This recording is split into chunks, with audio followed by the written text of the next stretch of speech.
The hall of the Grand Conclave was so large that sound moved slowly across it, like water spreading over flat ground. The ceiling was so high above that smaller species could not even see it without visual aids.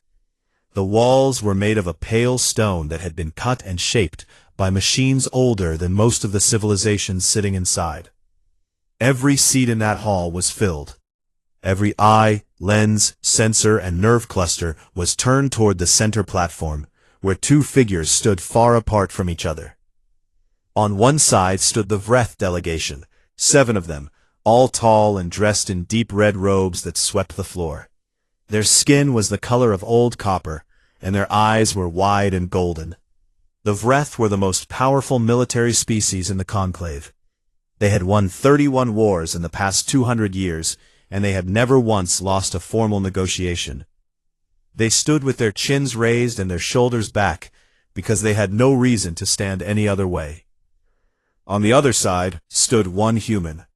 His name was Commander Darien Voss, and he was the only representative Earth had been allowed to send to the proceedings. He wore a plain gray uniform with no medals and no rank markings visible to alien eyes. Though the Conclave translators knew his title well enough, he was not especially tall, not especially large, and he stood with his hands clasped behind his back, in a posture that most species in the hall read as either calm or defeated. He was not defeated. The session master, a creature with 6 arms and a voice like grinding stone, called the chamber to order and read the terms of the war debt agreement aloud.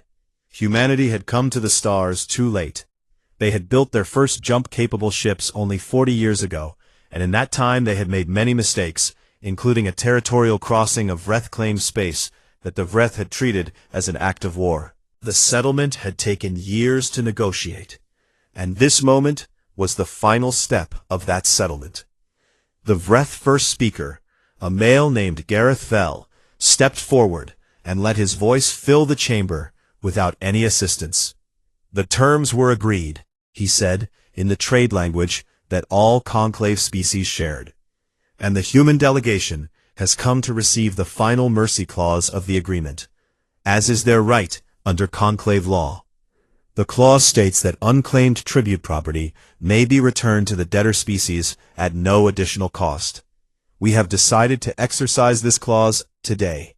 There was a low sound in the hall, not quite laughter, but something close to it, spreading out in waves from the many-seated delegations.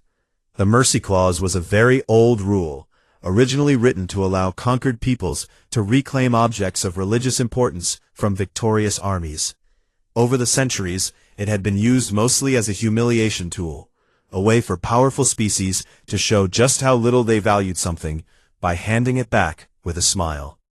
2 Vreth soldiers walked out from the far side of the platform, and between them walked a woman. She was human, which most of the hall had not expected. She wore a plain white garment that had once been something much finer, the stitching at the collar and cuffs still showing the ghost of embroidery that had been cut away. Her dark hair was loose and uncombed. She walked without being dragged, but she did not walk freely either. Her head was up and her eyes were forward, and she did not look at the Vreth beside her, or at the massed alien audience watching her, or at any point on the walls or ceiling. She looked straight ahead, which happened to be in the direction of Commander Darien Voss. Gareth Vell gestured toward her with one clawed hand, as casually as a man might gesture toward an old chair he was throwing out. This is Seraphine Ardell, formerly styled Queen of Aethon Prime, a human colony world that no longer has a functioning government. She was taken as a symbolic tribute when Aethon Prime was occupied by Vreth forces 18 months ago. She has no political value, no military value, and no trade value. We return her to the human delegation under the mercy clause. She is, as we say in the old language, surplus property. The hall made that sound again, louder this time. Darien Voss did not move. He did not change his expression. He did not look at the crowd. He looked at Seraphine Ardell, who had stopped walking and was now standing approximately 10 meters away from him, close enough that he could see the line of her jaw and the careful, rigid stillness she was holding herself with. The way a person holds themselves when they have decided that the only thing left in the world that belongs entirely to them is the decision to not show pain. He walked toward her. The hall went quieter as he did, because it was not what they expected. They had expected him to stand at his position and have her escorted to him, or to send an aide, or to say something into the record first. Instead, he simply walked across the open platform floor in his plain gray uniform, his footsteps making small sounds against the stone, and he stopped in front of her, and he looked at her directly. She looked back at him. Her eyes were dark brown, and they had a kind of exhausted steadiness in them, like a fire that had been burning for a very long time, on very little fuel. "Commander Voss," she said, in a voice that was quiet but perfectly controlled. "Your Majesty," he said back. Her breath shifted slightly, just once. He did not say anything after that about the situation, or the room, or the terms of the agreement, or the Vreth, or the conclave, or any of the hundreds of watching alien eyes. He simply said what was needed, and nothing more. And then he turned, so that he was standing beside her and facing the platform center. And he spoke clearly, so that the session record would capture every word. "The human delegation accepts the return of Queen Seraphine Ardell under the Mercy Clause. And we note for the record that she is accepted not as surplus property, but as a head of state in exile, and that the human government will treat her accordingly." Gareth Vell made a short sound, something between a hiss and a laugh.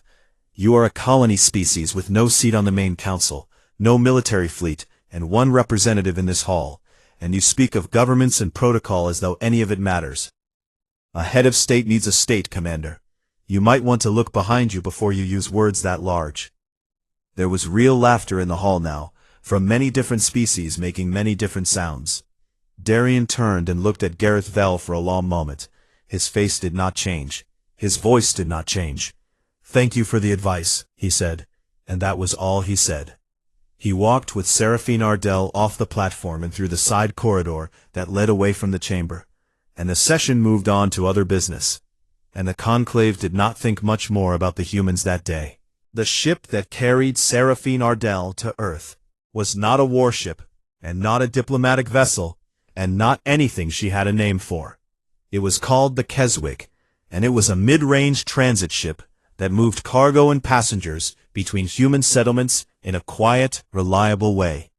It smelled of metal and food and something warm that she could not identify for 3 days before she realized it was coffee, which she had not encountered since leaving Aethon Prime. Commander Voss had given her his quarters for the journey, which he had insisted on so firmly that she had stopped arguing somewhere between the conclave station and open space. The quarters were small but private, with a narrow bed and a viewport and a small shelf of physical books, which surprised her. She had not expected a military man to carry books. She did not sleep well on the first night, or the second.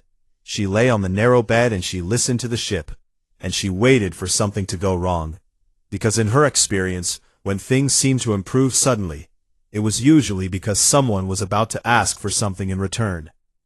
On the third day, she left the quarters and found the common area of the ship, where 4 crew members were eating and talking.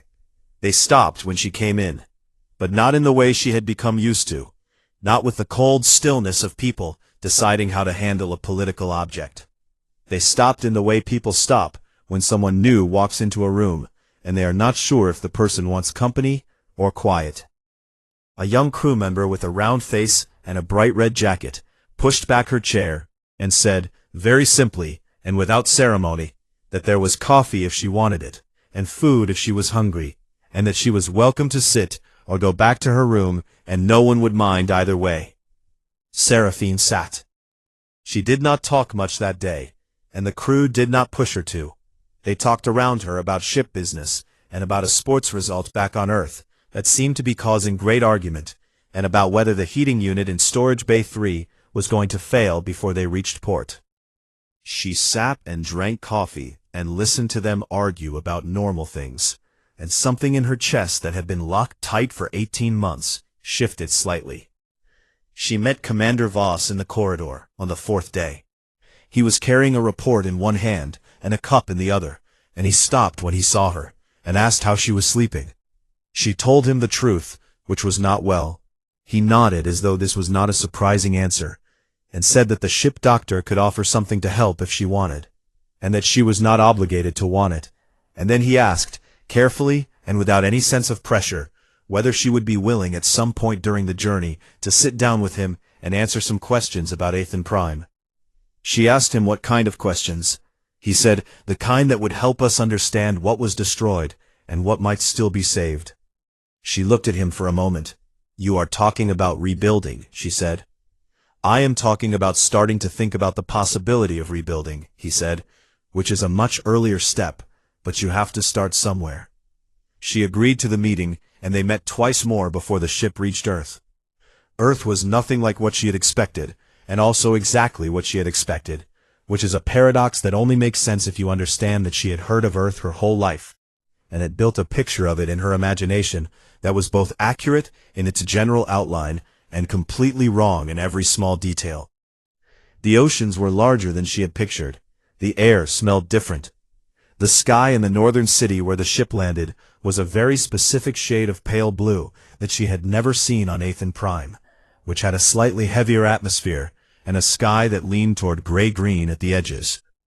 She was taken not to a government building, but to a real house on the edge of a city called New Carthage. The house had a garden and a room with a large window, and a bed that was wider than anything she had slept in during her captivity, and a woman named Dr. Reyes, who was a physician, and who sat down across from Seraphine on the first evening, and said, without any preamble, that she had read what was available about conditions in Vreth occupation zones, and that she would like to help if Seraphine would allow it, and that she would wait as long as necessary if Seraphine was not yet ready.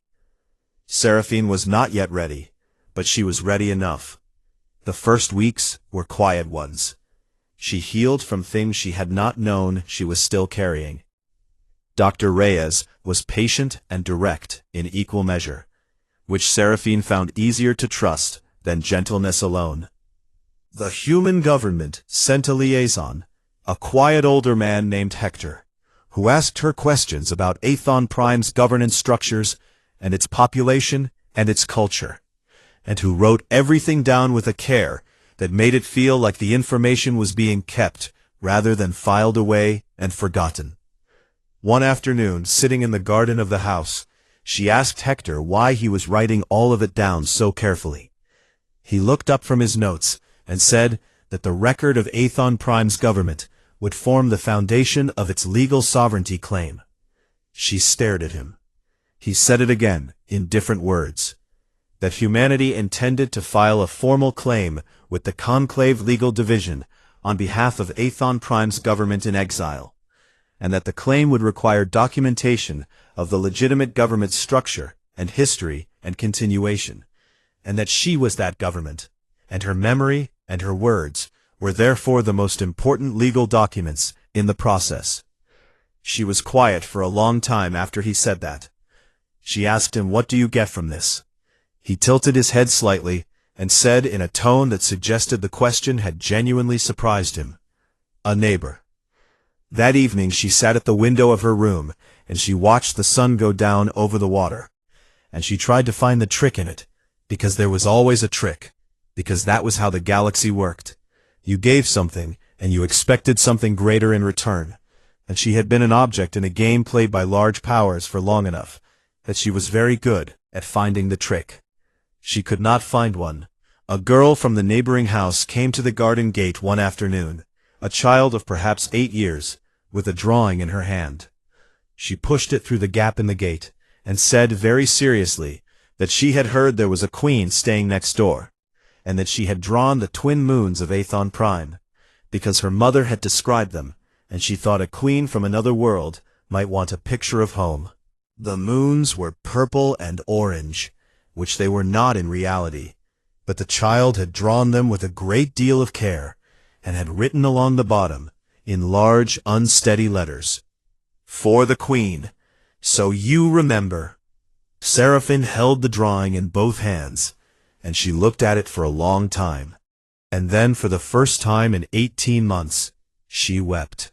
She wept because the moons were the wrong color, and because a child she had never met had taken the time to draw them anyway, and because that was apparently the kind of thing humans did, and she had not been prepared for it at all. The Vreth Intelligence Office on Conclave Station 7 had a room dedicated to tracking the activities of new and minor species, the ones who had recently entered the interstellar community and were not yet considered significant enough for a full monitoring operation. The room was staffed by junior analysts, because senior analysts had better things to do.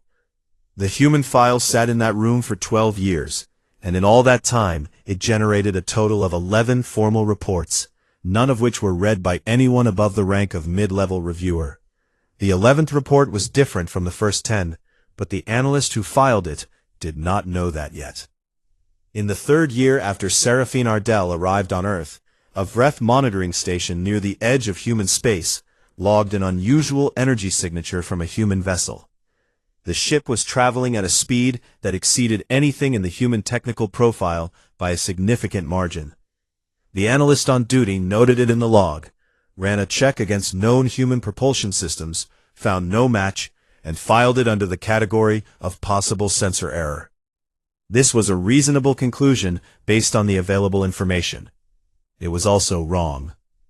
In the 5th year, a minor species called the Fatali, who lived in a 3-system cluster near the outer boundary of constellate space, quietly withdrew from 2 trade agreements they had held with Vreth client states for decades. They replaced those agreements with new ones, the counterparty of which was not identified in any public record. A Vreth trade analyst noticed the withdrawal and flagged it as a minor economic inconvenience. No one looked for the new counterparty. In the 6th year, a conclave cartography team updating maps of the outer regions found 6 new settlement markers in previously unclaimed space. The markers used no conclave standard format and bore no species identification that the cartographers recognized. They filed a query with the registry office. The registry office sent a response 11 months later, noting that the settlements were registered under a new treaty framework and were therefore properly documented. The cartographers accepted this and moved on. In the 7th and 8th years, 3 more species quietly appeared in various minor conclave records as having signed partnership agreements, technology sharing protocols, and mutual defense clauses with an unnamed coalition. The legal filings were technically correct in all respects, and thus automatically processed by the conclave's administrative systems without requiring any review by a senior official. The Vreth did not see any of this, because they were not looking. Seraphine Ardell spent those years doing things that most galactic powers would not have thought to ask of her. She learned everything she could teach herself about human technology and human law and human history. She attended their universities in the way that a person who already knows how to govern attends a university, which is to say, she did not go to learn facts, but to learn how humans thought, how they argued, how they moved from a problem to a plan. She was a student in engineering courses and a guest lecturer in political science courses, and a quiet observer at late-night sessions in common rooms where young people argued about what the galaxy should look like. She also spent those years traveling, quietly and without announcement, to worlds that the Conclave had long since stopped paying attention to. The Keth were a small species, insectoid and proud, whose home system had been economically absorbed by a Vreth client state 4 decades ago. They were not enslaved and not occupied, just made irrelevant, their resources priced out of their control by trade structures they could not compete with. Seraphine arrived on their primary world with a human trade negotiator and a set of proposals that took 3 weeks of meetings to explain in full. At the end of the 3 weeks, the Keth signed. The Morvani were a deep space nomadic species who had been excluded from Conclave Station docking rights for 60 years due to a bureaucratic reclassification that no one had ever bothered to reverse. A human legal team filed the reversal paperwork. The Morvani were given docking rights within the year. They sent a delegate to a meeting that Seraphine was also attending, and the delegate sat next to her for 4 hours and said nothing, and then at the end said, in their own language, which her translation device handled imperfectly but adequately, "We will remember this." There were others like them. small peoples and forgotten peoples and pushed aside peoples, each with their own story, each with their own list of things that had been taken or blocked or simply never given. Humans approached each of them the same way, with lawyers and engineers and trade teams and an apparently bottomless capacity for paperwork and negotiation. They never promised protection they could not yet deliver. They never made dramatic speeches. They just showed up and worked. Commander Darian Voss spent most of those 12 years in space. He had been promoted twice, and he carried more responsibility now, but his basic posture toward the galaxy had not changed. He was still the man who walked across an empty platform floor to stand beside someone who needed standing beside. He had simply gotten better at doing it at larger scales. He and Seraphine spoke often, by communication link when they were in different places, which was most of the time, and in person when their schedules overlapped, which happened roughly 8 or 9 times a year. They had the kind of relationship that builds between people who have been through something difficult together, and have then spent years working toward the same goal, without needing to explain the goal to each other, because they both already understood it. He never told her what to do. She never asked him to lead in her place. They work together the way two people work, when they each understand clearly where their own area ends and the other's begins. In the 10th year, the coalition that had been building quietly in the edges of conclave space held its first formal session. 47 species sent delegates. The meeting lasted 9 days and produced a charter, a legal structure, a mutual defense framework, and a set of economic agreements that were filed correctly and quietly with the conclave administrative system, where they sat for 4 months before anyone senior enough to understand what they represented actually read them. The senior official who finally read the filings was a conclave records director named Ashreth, who had been doing administrative work for 30 years, and who therefore recognized immediately what she was looking at. She read the entire document package in one sitting, which took most of a day, and then she sat quietly for a while, and then she sent a message marked urgent to the Vreth Diplomatic Liaison Office. The Vreth Diplomatic Liaison did not respond for 6 days because the message had been routed through the minor species monitoring room, where it sat in the same queue as 11 other reports about the humans. On the 11th day, a junior Vreth analyst finally opened the full file package and read the first page, and then stopped reading and went to find his supervisor. His supervisor read 4 pages and went to find her supervisor. By the time the information reached someone with the authority to understand its full implications, Darian Voss had already sent a formal request to the Conclave Session Master for a reserved speaking slot at the next Grand Assembly. The request had been filed under standard diplomatic procedures. The Grand Conclave Assembly convened on the 14th day of the session calendar, in the same hall where it had always convened, under the same pale stone ceiling, with the same arrangement of seats fanning out in great curved rows from the central platform. The session master called the order and read the day's agenda, and most of the delegates present were expecting a routine session. 3 trade dispute hearings, a vote on a navigation regulation, and a speaking slot filed by the human delegation on a matter described in the official paperwork as a formal legal petition. The hall was about half full when the session opened. It was nearly completely full by the time the human speaking slot was called. Word had traveled fast in the last 2 weeks. Darian Voss walked into the hall through the main speaker's entrance, and behind him came Seraphine Ardell, and behind her came 36 additional delegates representing 36 of the 47 coalition species, and behind them came aides and legal staff carrying document cases and data storage units. And the sound the hall made when all of them filed in was not laughter, and it was not mockery, and it was not the comfortable dismissal of a powerful audience watching something small and harmless. It was something closer to the silence a room makes when it suddenly recalibrates its expectations.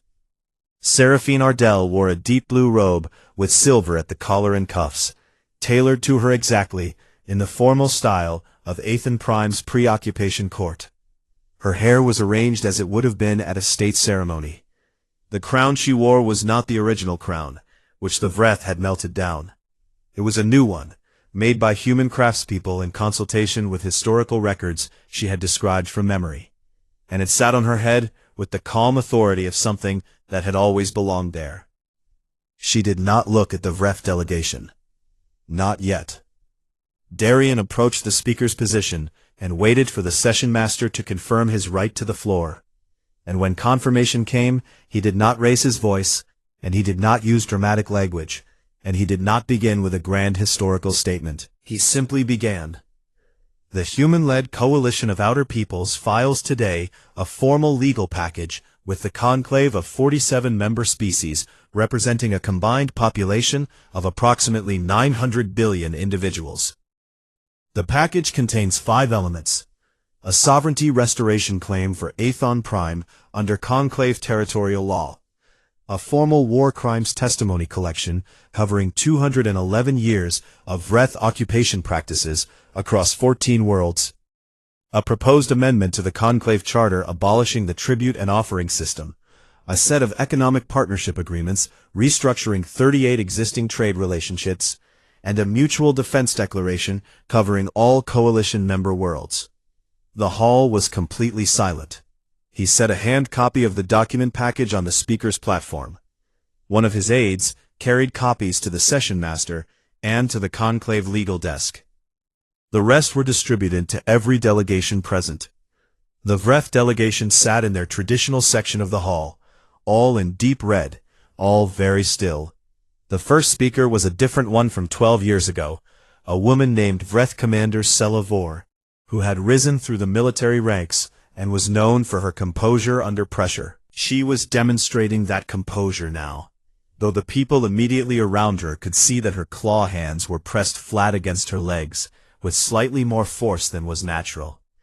She stood and invoked speaking rights, and the session master granted them. "This is a procedural maneuver, nothing more," she said, her voice smooth and controlled.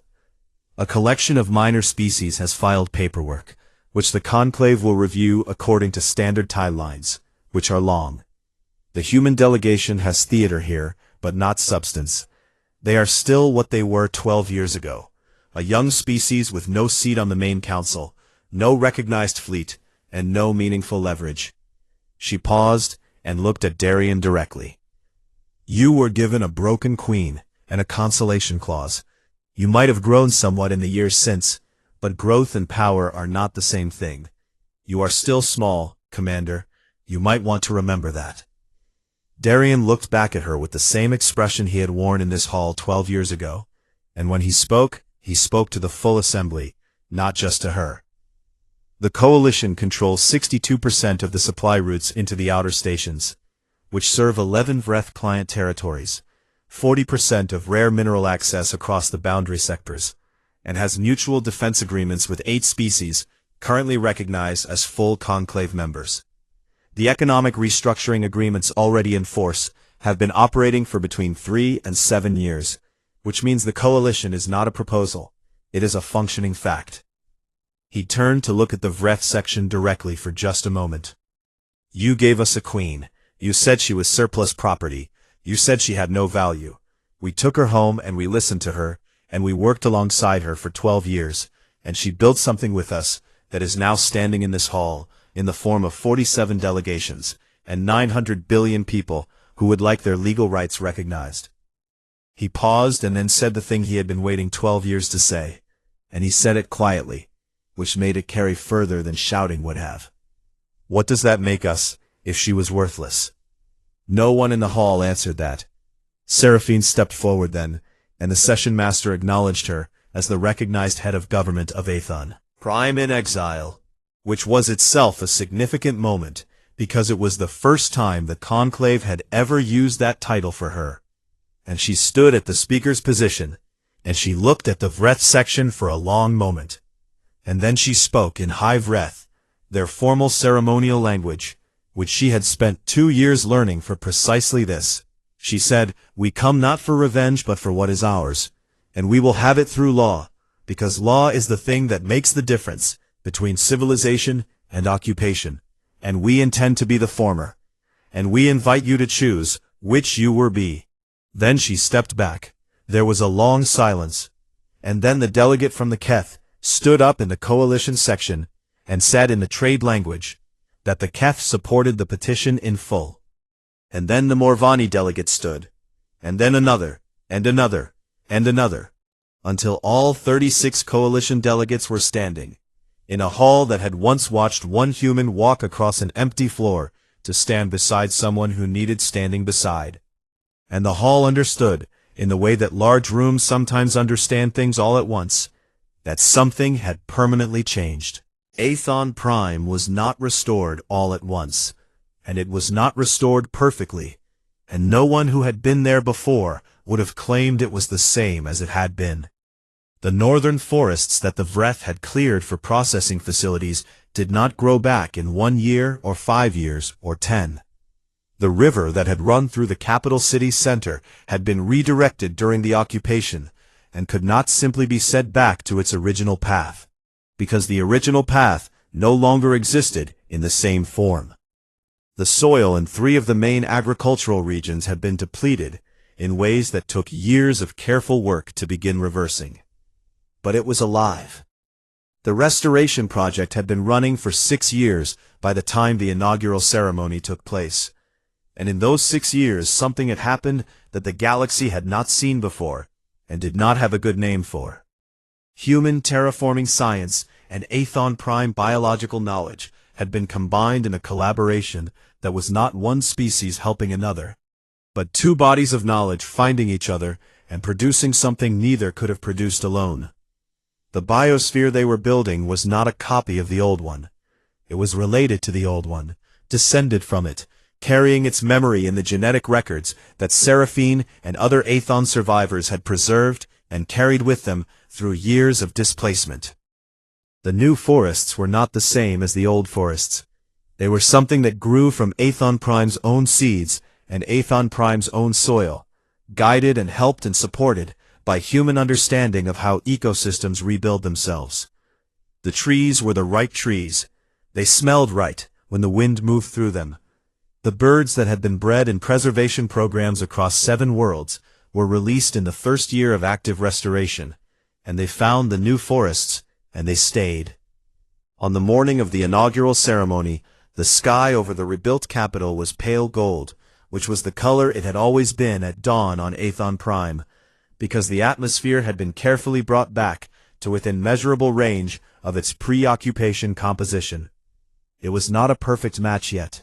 The scientists said it would take another generation of patient work to get there. But it was close enough that when the early light came across the ridgeline east of the city, the people standing in the ceremony grounds looked up and saw a sky they recognized, and many of them stopped talking for a moment.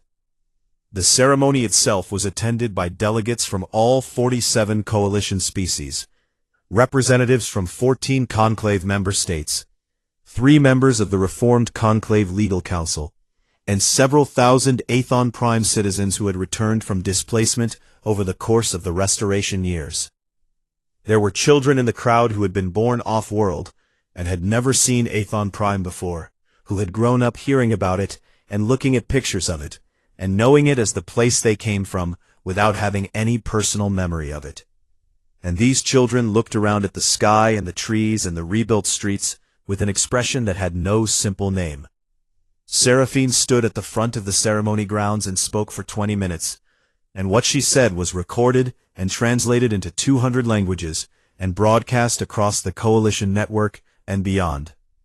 She spoke about what had been lost and about what had been rebuilt, and about what the difference was between those 2 things, which was not the same difference as the difference between a wound and a scar, but something more complicated.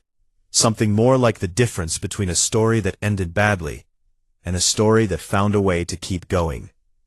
She thanked the coalition species by name, all 47, each one individually. She said each name in that species' own language, which had taken her 8 months to prepare, and which she delivered without error. The delegations from each species stood when their name was said. She did not thank the Vreth, who were not present, but she said something about them that was neither kind nor cruel, only accurate. That the Vreth Empire had fractured over the past 4 years under the pressure of legal proceedings, economic isolation, and the defection of client states who had found somewhere better to stand. And that this was not a victory to celebrate, but a fact to learn from. And that the lesson was not about what force could do, but about what belonging to something worth belonging to could do. When the ceremony ended, and the crowd moved toward the celebration areas, Seraphine walked away from the platform, and through the edge of the crowd, and out toward the open ground at the back of the ceremony site, where the rebuilt city wall met the beginning of the first restored forest sector. The twin moons of Aethon Prime were visible even in the late morning sky, one above the tree line and one further up, both of them exactly the right color, which was silver-white, not purple and orange. She stood and looked at them for a while. She heard footsteps behind her and did not turn, because she recognized the particular rhythm of them. Darian Voss came and stood next to her, not too close and not too far, with his hands in his pockets and his eyes on the moons. He had been at the back of the ceremony crowd, which was where he always ended up at events like this. He was not a man who liked platforms or cameras or the particular weight of being watched by large numbers of people. They stood in silence for a time that was comfortable and easy, the way silence is between people who have been through enough together that quiet no longer needs to be filled. She said, "I want to ask you something I never asked you properly." He said, "All right." She said, "Why did you do all of it? The 12 years, the coalition, the legal work, the bringing me home when I was handed to you as a joke." He was quiet for a moment. He said, "We could have just gone back to Earth and filed a complaint and waited for something to happen. But something happened in that hall when they handed you over and called you surplus property. And I think everyone on our delegation felt it, which was a kind of anger that is not about being insulted, but about witnessing something that should not be allowed to continue. And we are not very good at walking away from that kind of thing." She said, "That is not a short explanation of 12 years of work." He said, "No, it is not. But the longer explanation is just the same idea applied to a lot of specific situations across a lot of specific years, and at the center of all of it is really just the thing I said at the beginning, which is that you were given to us and you were broken, and that bothered us, and we are not good at being bothered by something without trying to fix it." She looked at the moons. She said, "You fixed more than me." He said, "You fixed most of it yourself. We just helped you have somewhere to stand while you did it." The new conclave charter had been ratified 3 months before the ceremony, and Article 1 of that charter had been written and proposed by the human legal team after long consultation with all 47 coalition species. It had been translated into 212 languages and signed by 61 conclave member states. In the human draft, the first line read, "No people shall be offered, no queen shall be forgotten, no wrong shall go unanswered. Not out of vengeance, but because that is simply not who we are."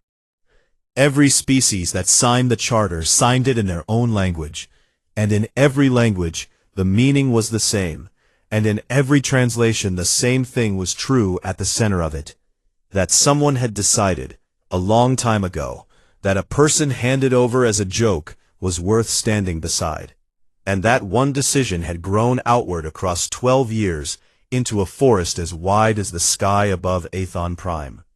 The wonder, in the end, was not the ships, or the legal filings, or the rebuilt biosphere, or the 47 flags standing together in a ceremony ground on a restored world. The wonder was that they had meant every word of it, and that meaning had been enough.